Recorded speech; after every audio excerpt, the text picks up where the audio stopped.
K M. മാണിക്കെതിരായ ബാർക്കോഴ കേസിൽ case ഡയറിയിൽ തിരുത്തൽ വരുത്തിയെന്ന ഹർജിക്കാരന്റെ വാദം തിരുവനന്തപുരം വിജിലൻസ് കോടതി പരിശോധിക്കും. ഇതിനായി കേസ് ഡയറിയുടെ 8-9 ഭാഗങ്ങളുടെ പകർപ്പ് സമർപ്പിക്കാൻ കോടതി വിജിലൻസ് ഉദ്യോഗസ്ഥർക്ക് നിർദ്ദേശം നൽകി. മുൻ വിജിലൻസ് ഡയറക്ടർ ശങ്കർ റെഡ്ഡി, അന്വേഷണ ഉദ്യോഗസ്ഥൻ SP R സുകേശൻ എന്നിവർക്കെതിരെ കേസെടുക്കണമെന്ന ഹർജിയിൽ കോടതി നാളെ വിധി പറയും.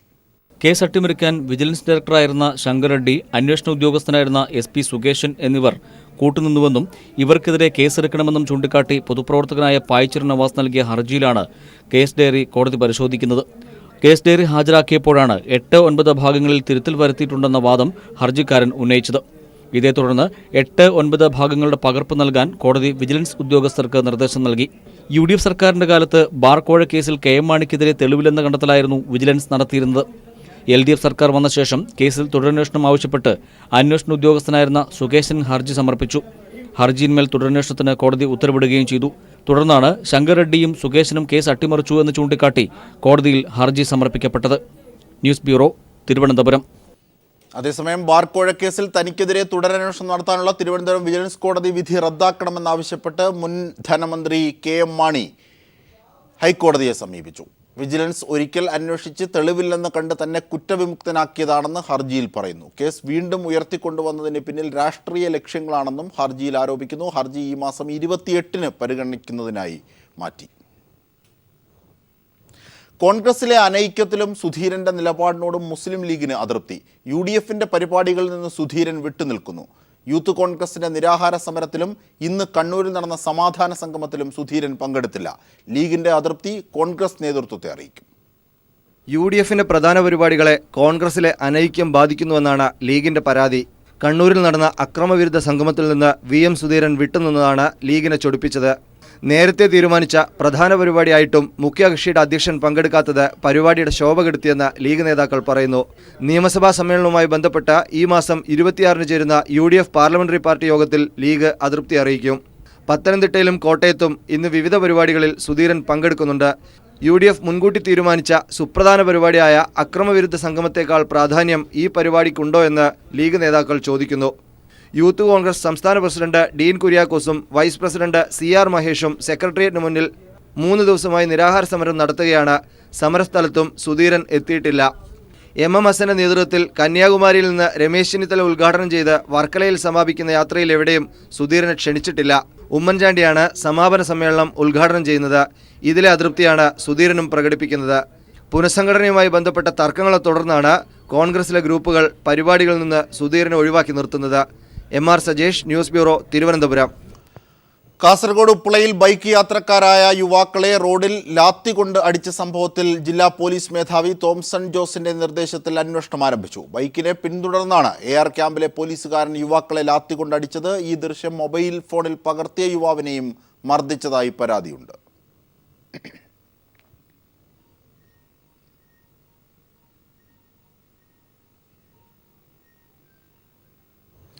ആറന്മുളയിൽ കൃഷിയിറക്കാനുള്ള പ്രാരംഭഘട്ട പ്രവർത്തനങ്ങൾക്ക് തുടക്കമായി. 56 ഹെക്ടർ സ്ഥലത്ത് കൃഷിയിറക്കുന്നതിനായുള്ള നിലമൊരുക്കൽ പ്രവൃത്തികൾക്കാണ് കൃഷിമന്ത്രി VS സുനിൽകുമാർ തുടക്കമിട്ടത്. ആറന്മുള വിമാനത്താവള പദ്ധതി പ്രദേശത്തടക്കം കൃഷിയിറക്കുക എന്നത് LDF സർക്കാരിന്റെ പ്രധാന നയങ്ങളിലൊന്നായിരുന്നു. അതിന്റെ ഭാഗമായി വിമാനത്താവള പദ്ധതി പ്രദേശത്തിന് സമീപമുള്ള 56 ഹെക്ടർ ഭൂമിയിൽ കൃഷിയിറക്കുന്നതിനുള്ള പ്രാരംഭ നടപടികൾക്കാണ് കൃഷിമന്ത്രി VS സുനിൽകുമാർ ഇന്ന് തുടക്കമിട്ടത്. നിലമൊരുക്കൽ പ്രവൃത്തികൾക്കായി 5 ട്രാക്ടറുകളാണ് പാടത്തിറക്കിയത്. ആറന്മുളയിൽ നവംബർ 1-ന് തന്നെ വിത്തിറക്കുമെന്ന് കൃഷിമന്ത്രി പറഞ്ഞു. ചരിത്രപ്രസിദ്ധമായ ആറന്മുളയിലാണ് തുടക്കം കുറിക്കാൻ കഴിഞ്ഞ വളരെ സന്തോഷമുണ്ട്. ഇതിനു മുമ്പ് തന്നെ മെത്രാൻ കായലിലും നെൽകൃഷിക്ക് ആവശ്യമായിട്ടുള്ള പ്രവർത്തനം ആരംഭിച്ചു കഴിഞ്ഞു. അവിടെ നവംബർ മാസം 20-ാം തീയതിക്ക് മുമ്പായിട്ട് അവിടെ വിത്ത് എറിയാനാണ് ഉദ്ദേശിക്കുന്നത്. ഇവിടെ നവംബർ മാസം 1-ാം തീയതിയോടുകൂടി വിത്ത് എറിയാൻ വേണ്ടി ഉദ്ദേശിക്കുന്നുണ്ട്. അതിന് പുറമെ റാണി ചിത്രകായലിലും നെൽകൃഷി നവംബർ മാസത്തിൽ ആരംഭിക്കാൻ വേണ്ടി. ആറന്മുളയിൽ ഭൂപരിഷ്കരണ നിയമം ലംഘിച്ച് KGS ഗ്രൂപ്പ് കൈവശം വെച്ചിരിക്കുന്നതായി കണ്ടെത്തിയ സ്ഥലം മിച്ചഭൂമിയായി പ്രഖ്യാപിക്കുന്നതിനുള്ള ലാൻഡ് ബോർഡ് രൂപീകരണം സമയബന്ധിതമായി പൂർത്തിയാക്കുമെന്നും മന്ത്രി പ്രതികരിച്ചു.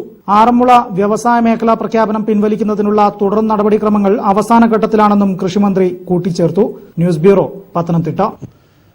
ഉറി ആക്രമണത്തെക്കുറിച്ച് 3 ദിവസം മുമ്പേ സൈന്യത്തിന് മുന്നറിയിപ്പ് ലഭിച്ചിരുന്നതായി സൂചന. രഹസ്യാന്വേഷണ വിഭാഗമാണ് ഇക്കാര്യത്തിൽ മുന്നറിയിപ്പ് നൽകിയത്. 8 ലഷ്കർ ഭീകരർ നിയന്ത്രണ രേഖ നുഴഞ്ഞു കയറിയതായി മുന്നറിയിപ്പിൽ രഹസ്യാന്വേഷണ ഏജൻസികൾ ചൂണ്ടിക്കാട്ടിയിരുന്നു. രാജ്യത്ത് ഞെട്ടിച്ച ഉരി പട്ടാള ക്യാമ്പ് ആക്രമണത്തെക്കുറിച്ച് സൈന്യത്തിന് നേരത്തെ വിവരം ലഭിച്ചിരുന്നുവെന്ന സൂചനകളാണ് പുറത്തുവരുന്നത്. ഓഗസ്റ്റ് 28-ാം തീയതിയോടെ 8 ലഷ്കർ ഭീകരർ പട്ടാള ക്യാമ്പ് ആക്രമണം ലക്ഷ്യമിട്ട് നിയന്ത്രണ രേഖ നുഴഞ്ഞുകയറി. ഇക്കാര്യം സെപ്റ്റംബർ 15-ാം തീയതി രഹസ്യാന്വേഷണ വിഭാഗം പുറത്തുവിട്ട മുന്നറിയിപ്പ് അലർട്ടിൽ എടുത്തു പറയുന്നു. സൈന്യത്തിനടക്കം മുന്നറിയിപ്പ് നൽകി. ഉറി പട്ടാള ക്യാമ്പാണ് ഭീകരരുടെ ലക്ഷ്യമെന്നും രഹസ്യാന്വേഷണ വിഭാഗത്തിന്റെ മുന്നറിയിപ്പിൽ പറയുന്നുണ്ട്. പക്ഷേ മുന്നറിയിപ്പ് കാര്യമാക്കി വേണ്ടത്ര മുൻകരുതലുകൾ കൈക്കൊള്ളുന്നതിൽ സൈന്യത്തിന് വീഴ്ച പറ്റിയെന്നാണ് രഹസ്യാന്വേഷണ വിഭാഗം ചൂണ്ടിക്കാട്ടുന്നത്. ഇക്കാര്യത്തിൽ ജാഗ്രത കുറവുണ്ടായിട്ടുണ്ടെന്ന് നേരത്തെ പ്രതിരോധ മന്ത്രി മനോഹർ പരീക്കർ വ്യക്തമാക്കിയിരുന്നു. വീഴ്ചകൾ ഉണ്ടാകാതിരിക്കാൻ ഇനി ശ്രമിക്കുമെന്നും മന്ത്രി അറിയിച്ചു. News bureau, Delhi. കശ്മീരിൽ കൊല്ലപ്പെട്ട തീവ്രവാദി നേതാവ് ബുർഹാൻ വാനിയെ അനുകൂലിച്ച് UN പൊതുസഭയിൽ സംസാരിച്ച പാക് പ്രധാനമന്ത്രി നവാസ് ഷെരീഫിന് മറുപടിയുമായി ഇന്ത്യ. പാകിസ്ഥാന്റെ ഭീകരവാദത്തോടുള്ള ആഭിമുഖ്യമാണ് ഷെരീഫിന്റെ പ്രസ്താവനയിലൂടെ വെളിപ്പെടുന്നതെന്ന് വിദേശകാര്യ മന്ത്രാലയം വ്യക്തമാക്കി. പാകിസ്ഥാന്റെ ഭീകരവാദത്തിന് ഇരയാണ് ഇന്ത്യയെന്നും വിദേശകാര്യ മന്ത്രാലയം പ്രതികരിച്ചു. ഐക്യരാഷ്ട്രസഭയിലെ വേദി ഇന്ത്യക്കെതിരെ ഉപയോഗിച്ച് പാകിസ്ഥാൻ പ്രധാനമന്ത്രി നവാബ് ഷെരീഫ് വേദി വിട്ടതിന് പിന്നാലെയാണ് ശക്തമായ ഭാഷയിൽ ഇന്ത്യ തിരിച്ചടിച്ചത്. ഹിസ്ബുൾ മുജാഹിദ്ദീൻ കമാൻഡർ ബുർഹാൻ വാനിയെ പാകിസ്ഥാൻ പുകഴ്ത്തുന്നതിലൂടെ ഭീകരതയെ പ്രോത്സാഹിപ്പിക്കുകയാണെന്ന് വ്യക്തം. ഭീകരവാദത്തെ പ്രോത്സാഹിപ്പിച്ച് ഇന്ത്യക്കെതിരെ ഉപയോഗിക്കുക എന്നതാണ് പാകിസ്ഥാൻ കാലങ്ങളായി തുടരുന്ന നയം. ഇതിന്റെ പരിണിതഫലം അനുഭവിക്കുന്നത് ഇന്ത്യയാണ്. കടുത്ത മനുഷ്യാവകാശ ലംഘനമാണ് ഭീകരാക്രമണങ്ങൾ. ഇത് നയമായി രാജ്യം സ്വീകരിക്കുന്നത് യുദ്ധക്കുറ്റമായി കാണണമെന്നും ഐക്യരാഷ്ട്രസഭയിലെ ഇന്ത്യയിലെ ഫസ്റ്റ് സെക്രട്ടറി ഇനാം ഗംഭീർ അറിയിച്ചു. അന്താരാഷ്ട്ര തലത്തിൽ ലഭിക്കുന്ന ധനസഹായങ്ങൾ ഭീകരർക്കായി വകമാറ്റി ചെലവഴിക്കുകയാണ് പാകിസ്ഥാൻ. വേൾഡ് ട്രേഡ് സെന്റർ ആക്രമണത്തിന്റെ അന്വേഷണം ചെന്നെത്തിയത് പാകിസ്ഥാനിലാണെന്ന് ഓർക്കണമെന്നും ഇന്ത്യ ചൂണ്ടിക്കാട്ടി. തിങ്കളാഴ്ച വിദേശകാര്യമന്ത്രി സുഷമ സ്വരാജും സംസാരിക്കുന്നുണ്ട്. ഉറി ആക്രമണത്തിന് പിന്നിലെ പാകിസ്ഥാന്റെ പങ്ക് വ്യക്തമാക്കുന്ന തെളിവുകളോടെ സുഷമ സംസാരിക്കുമെന്നാണ് സൂചന. കാശ്മീർ വിഷയം പരിഹരിക്കാതെ ഇന്ത്യയുമായി സമാധാനത്തിനില്ലെന്നായിരുന്നു ഷെരീഫ് ഐക്യരാഷ്ട്രസഭയിൽ പ്രസംഗിച്ചത്. ബുർഹാൻ വാനിയെ പുകഴ്ത്തിയ ഷെരീഫ് ഉറി ആക്രമണത്തെ ഒഴിവാക്കി കാശ്മീരിലെ മനുഷ്യാവകാശ ലംഘനങ്ങളെക്കുറിച്ചാണ് പ്രധാനമായും സംസാരിച്ചത്. കാശ്മീർ വിഷയത്തിൽ UN ഇടപെടണമെന്നും ഷെരീഫ് ആവശ്യപ്പെട്ടു. എന്നാൽ ഇക്കാര്യം ഐക്യരാഷ്ട്രസഭ general secretary Ban Ki Moon തള്ളിക്കളഞ്ഞു. വിഷയം ഇരു രാഷ്ട്രങ്ങളുടെയും ആഭ്യന്തര കാര്യമാണെന്ന് ബാൻ കി മൂൺ പറഞ്ഞു. News bureau, Delhi. ബീഫ് കഴിച്ചുവെന്നാരോപിച്ച് ഹരിയാനയിൽ ഗോരക്ഷാ പ്രവർത്തകർ ക്രൂരമായി പീഡിപ്പിച്ച മുസ്ലിം പെൺകുട്ടികളിൽ ഒരാളുടെ നില അതീവ ഗുരുതരമായി തുടരുന്നു. ആന്തരികാവയവങ്ങൾ ഭാഗികമായി തകർന്ന പെൺകുട്ടിയുടെ കുടുംബത്തിന് ഗോരക്ഷാ സംഘത്തിന്റെ വധഭീഷണിയുമുണ്ടായി. ബീഫ് കഴിച്ചതിന്റെ ശിക്ഷയാണെന്ന് പറഞ്ഞാണ് തന്നെയും സഹോദരിയെയും സംഘം മാനഭംഗപ്പെടുത്തിയതെന്ന് പെൺകുട്ടികളിൽ ഒരാൾ പീപ്പിൾ TVയോട് പറഞ്ഞു. രാജ്യത്തെ നാണം കെടുത്തുന്ന സംഭവം അരങ്ങേറിയിട്ടും തെളിവ് ശേഖരണത്തിന് പോലും പോലീസ് തയ്യാറായിട്ടില്ല. രാജ്യം ഇന്ന് എവിടെയാണെന്ന് തെളിയിക്കുകയാണ് ഹരിയാനയിലെ മെവാത്ത് ഗ്രാമം. ബീഫ് കഴിച്ചുവെന്നാരോപിച്ച് ഹരിയാനയിൽ ഗോരക്ഷാ പ്രവർത്തകർ ശിക്ഷ നടപ്പാക്കിയത് കുടുംബത്തിലെ 2 പെൺകുട്ടികളെയും ക്രൂര ബലാത്സംഗം ചെയ്താണ്. ആഗസ്റ്റ് 25-ന് അർദ്ധരാത്രി വീട്ടിലെത്തിയ 10 അംഗ ഗോരക്ഷാ പ്രവർത്തകരാണ് ഈ നരഹത്യ നടത്തിയത്. तो यहाँ पर रात को 12 बजे के बाद में कुछ दरिंदे आते हैं. उन लोगों ने जो है 2 आदमियों को तो यहाँ पर ही मर्डर कर दिया उनका. ഹരിയാനയിലെ 61% വരുന്ന മുസ്ലിം ജനതയും താമസിക്കുന്ന ഇടം കൂടിയാണ് മെവാത്ത്. ബിരിയാണിയുടെ പാചക രുചിയാണ് ഹരിയാനയിലെ മെവാത്ത് ഗ്രാമം മുഴുവൻ. അത്തരത്തിലൊരു വീടായിരുന്നു ഇത്. ഈ വീട്ടിലെ 14ഉം 20ഉം വയസ്സ് പ്രായമുള്ള 2 പെൺകുട്ടികളെയാണ് ബീഫ് കഴിച്ചുവെന്നാരോപിച്ച് ഗോരക്ഷാ പ്രവർത്തകർ ക്രൂരമായി പീഡിപ്പിച്ചത്. ഇപ്പോൾ ഈ വീട് അടച്ചിട്ടിരിക്കുന്നു. മാനസികമായി തകർന്ന 2 പെൺകുട്ടികളും ചികിത്സയിലാണ്. എതിർത്ത 2 ബന്ധുക്കളെയും ക്രൂരമായി മർദ്ദിച്ചു കൊലപ്പെടുത്തി. ഇതിൽ 14 വയസ്സുകാരിയായ പെൺകുട്ടിയുടെ നില അതീവ ഗുരുതരമായി തുടരുകയാണ്. ആന്തരികാവയവങ്ങൾ ഭാഗികമായി തകർന്ന പെൺകുട്ടിയുടെ കുടുംബത്തിന് ഗോരക്ഷാ സംഘത്തിന്റെ വധഭീഷണിയുമുണ്ടായി. ഇതിനെ തുടർന്ന് ഗ്രാമം വിട്ട് മറ്റൊരിടത്ത് രക്ഷ തേടിയിരിക്കുകയാണ് കുടുംബം. ബീഫ് കഴിച്ചതിന്റെ ശിക്ഷയെന്ന് പറഞ്ഞായിരുന്നു ആക്രമണമെന്ന് പെൺകുട്ടികളിൽ ഒരാൾ വ്യക്തമാക്കി. मीट खाते हो? हमने कहा नहीं, नो खाते हो. 2-3 बार नो पूछी तिरुपति कहाँ है, कब आएगा. मैंने कहा हमारा बकरीद पाएगा, मोल ले लो. ചെവിക്ക് താഴെ മർദ്ദനമേറ്റ പെൺകുട്ടിയുടെ പിതാവ് പാതി തളർന്ന് കിടപ്പിലായി. എന്നാൽ ഇതുവരെ തെളിവ് ശേഖരണം നടത്താൻ പോലും പോലീസ് തയ്യാറായിട്ടില്ല. പ്രതികരണം ആരാഞ്ഞപ്പോൾ മറുപടി നൽകാൻ ഇതത്ര വലിയ വിഷയമല്ലെന്നായിരുന്നു മുഖ്യമന്ത്രി മനോഹർലാൽ ഖട്ടറിന്റെ പ്രതികരണം. ലോക ജനതയ്ക്ക് മുന്നിൽ രാജ്യത്തെ ലജ്ജിപ്പിക്കുന്ന ഈ സംഭവം മറ്റ് സ്ഥലങ്ങളിലേക്കെങ്കിലും ഉണ്ടാകുന്നതിന് മുമ്പ് തടയേണ്ടിയിരിക്കുന്നു. ക്യാമറാമാൻ ശൈലേഷ് കല്ലായിക്കൊപ്പം ഹരിയാനയിലെ മെവാത്തിൽ നിന്നും മനുശങ്കർ. വാർത്തകളിലേക്ക്. BJP ദേശീയ നേതൃയോഗങ്ങൾക്ക് നാളെ കോഴിക്കോട് തുടക്കമാകും. നരേന്ദ്രമോദി, കേന്ദ്രമന്ത്രിമാർ, അമിത്ഷാ തുടങ്ങിയ നേതാക്കൾ യോഗത്തിൽ പങ്കെടുക്കും. യോഗത്തിൽ പങ്കെടുക്കുന്നതിനായി അമിത്ഷാ കോഴിക്കോടെത്തി. 1967 ചേർന്ന ജനസംഘം ദേശീയ കൗൺസിലിന്റെ ഓർമ്മകൾ പുതുക്കിയാണ് 50 വർഷങ്ങൾക്ക് ശേഷം കോഴിക്കോട്ട് BJP ദേശീയ കൗൺസിൽ യോഗം ചേരുന്നത്. പ്രധാനമന്ത്രി നരേന്ദ്രമോദി, ദേശീയ അധ്യക്ഷൻ അമിത്ഷാ, കേന്ദ്രമന്ത്രിമാർ, മുഖ്യമന്ത്രിമാർ ഉൾപ്പെടെ രാജ്യത്തെ പ്രധാന BJP നേതാക്കളെല്ലാം യോഗത്തിനെത്തും. 2017 നടക്കുന്ന ഉത്തർപ്രദേശ് തെരഞ്ഞെടുപ്പ് ഒരുക്കങ്ങൾ തന്നെയാകും യോഗത്തിലെ മുഖ്യ അജണ്ട. ഉറി ഭീകരാക്രമണത്തിന്റെ അടക്കം പശ്ചാത്തലത്തിൽ ദേശീയ വികാരം ഇളക്കിവിട്ട് തെരഞ്ഞെടുപ്പുകളെ നേരിടാനുള്ള തന്ത്രങ്ങളാകും യോഗം ആസൂത്രണം ചെയ്യുക. രാജ്യത്തിന്റെ വിവിധ ഭാഗങ്ങളിൽ നിന്നായി 2000-ലധികം പ്രതിനിധികളാണ് കൗൺസിലിൽ പങ്കെടുക്കാനെത്തുന്നത്. BJP സംസ്ഥാന ജനറൽ സെക്രട്ടറി K. സുരേന്ദ്രൻ.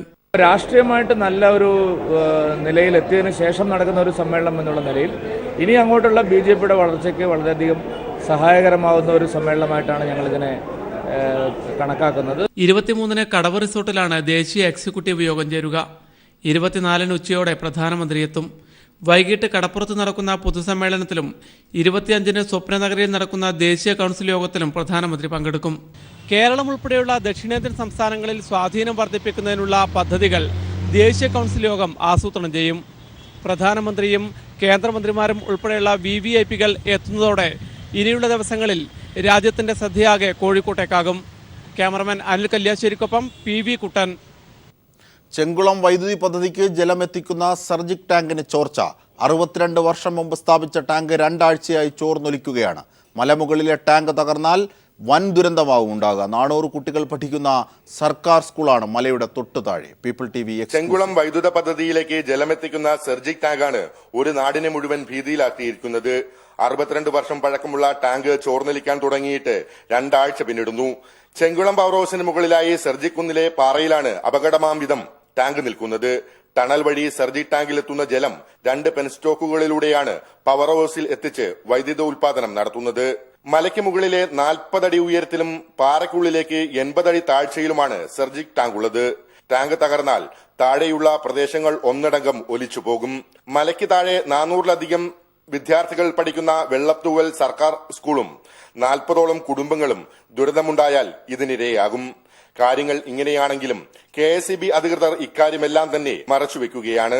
പദ്ധതി പ്രദേശത്ത് സന്ദർശനം നടത്തിയ വൈദ്യുതി മന്ത്രി കടകംപള്ളി സുരേന്ദ്രനോട് പോലും ഇക്കാര്യം അധികൃതർ ഇതുവരെ ധരിപ്പിച്ചിട്ടില്ല. 7 വർഷങ്ങൾക്കപ്പുറം പന്നിയാർ പെൻസ്റ്റോക്ക് ദുരന്തത്തിൽ മരിച്ചവരുടെ സ്മാരകം നിലകൊള്ളുന്നതും ഇവിടെയാണ്. എന്നിട്ടും ദുരന്തം ഒഴിവാക്കാനുള്ള ഒരു നടപടിയും അധികൃതരുടെ ഭാഗത്തുനിന്ന് ഉണ്ടാകുന്നില്ല. ചെങ്കുളം പദ്ധതിയുടെ സർജിക് വാൽവിന്റെ ചോർച്ച സംബന്ധിച്ച കാര്യങ്ങൾ അധികൃതർ മറച്ചുവെച്ചത് ദുരന്തങ്ങൾ എത്ര വന്നാലും പഠിക്കില്ല എന്നതിന് ഉദാഹരണമാണ്. വലിയ ദുരന്തം തലയ്ക്ക് മുകളിൽ നിൽക്കുമ്പോഴും നാട്ടുകാരുടെ ഭീതി അകറ്റാൻ അധികൃതർ ഒന്നും ചെയ്യുന്നില്ല. ഇടുക്കിയിൽ ക്യാമറമാൻ ദിലീപ് ഗോപിക്കൊപ്പം ലെസ്ലി ജോൺ. കടക്കലിൽ വൃദ്ധയ്ക്കെതിരെയുള്ള പീഡന ശ്രമത്തിന് അറസ്റ്റിലായ പ്രതി വിജയകുമാറിനെ 14 ദിവസത്തേക്ക് റിമാൻഡ് ചെയ്തു. അതേസമയം പ്രതി കോൺഗ്രസ് പ്രവർത്തകനായതിനാൽ ബിന്ദു കൃഷ്ണ കേസ് അട്ടിമറിക്കാൻ ശ്രമിക്കുകയാണെന്നും ആരോപണമുയരുന്നു. തൃശൂർ മുള്ളൂർക്കരയിൽ മധ്യവയസ്കയെ പീഡിപ്പിച്ചതായി പരാതി. 58 വയസ്സുകാരിയെ തൃശൂർ മെഡിക്കൽ കോളേജ് ആശുപത്രിയിൽ പ്രവേശിപ്പിച്ചു. സംഭവത്തിൽ 2 പേർ പോലീസ് കസ്റ്റഡിയിലായി. നാരായണൻ, ഉമ്മർ എന്നിവരാണ് പോലീസിന്റെ പിടിയിലായത്. ഇന്നലെ ഉച്ചയോടെയാണ് രോഗം ബാധിച്ച വീട്ടിൽ തളർന്നു കിടന്ന മധ്യവയസ്കയെ അവശനിലയിൽ കണ്ടെത്തിയത്. അയൽവാസികളായ 2 പേർ വീട്ടിലെത്തിയതായും വസ്ത്രങ്ങൾ നീക്കിയതായും വീട്ടമ്മ ബന്ധുക്കളോട് പറഞ്ഞു. തുടർന്ന് വടക്കാഞ്ചേരി ഓട്ടുപാറയിലെ ജില്ലാ ആശുപത്രിയിലെത്തിച്ച പ്രാഥമിക ചികിത്സകൾ നൽകിയ ശേഷം തിരികെ വീട്ടിലെത്തിച്ചെങ്കിലും ശാരീരിക വിഷമതകൾ മൂലം തൃശൂർ മെഡിക്കൽ കോളേജിൽ പ്രവേശിപ്പിച്ചു. വൈദ്യപരിശോധനയിലാണ് പീഡനം നടന്നതായി സ്ഥിരീകരിച്ചത്. ക്യാൻസർ രോഗിയും ഹൃദ്രോഗിയുമാണ് ഇരയായ 58-കാരി. ഇവരെ തീവ്രപരിചരണ വിഭാഗത്തിൽ പ്രവേശിപ്പിച്ചു. അദ്ദേഹത്തിന് ഹാർട്ടിന്റെ ഒരു ചെറിയ തരത്തിലുള്ള വീക്ക്നെസ് ഉണ്ട്, ഹാർട്ട് ഫെയിലിയറിലുണ്ട്. അതുകൊണ്ട് തന്നെ കൂടുതൽ നേരം നിരീക്ഷിച്ചുകൊണ്ടിരിക്കുകയാണ്. സംഭവം നടക്കുമ്പോൾ 5 വയസ്സുകാരി കൊച്ചുമകൾ മാത്രമാണ് വീട്ടിലുണ്ടായിരുന്നത്. വടക്കാഞ്ചേരി പോലീസ് നടത്തിയ അന്വേഷണത്തിൽ അയൽവാസികളായ 2 പേർ കസ്റ്റഡിയിലായി. മുള്ളൂർക്കര സ്വദേശികളായ ഉമ്മർ, നാരായണൻ എന്നിവരാണ് പിടിയിലായത്. ഇവർ മുമ്പും സമാന രീതിയിൽ അതിക്രമത്തിന് ശ്രമിച്ചതായി ബന്ധുക്കൾ പറഞ്ഞു. ഇതിക്ക് മുന്നേ ഒരു വഴക്കുണ്ടായിരുന്നു അവിടെ മണ്ണോടത്ത്. എന്റെ ഭാര്യയായിട്ട് ഫോട്ടോ ഒക്കെ എടുത്തെന്ന് പറഞ്ഞിട്ട് കുളിക്കുമ്പോൾ ഒരു ഫോട്ടോ എടുത്ത് പറഞ്ഞിട്ട് പരാതി കൊടുത്തിട്ടുണ്ടായിരുന്നു. അവശനിലയിലായ മധ്യവയസ്കയുടെ നില ഗുരുതരമായി തുടരുകയാണ്. News bureau, Thrissur.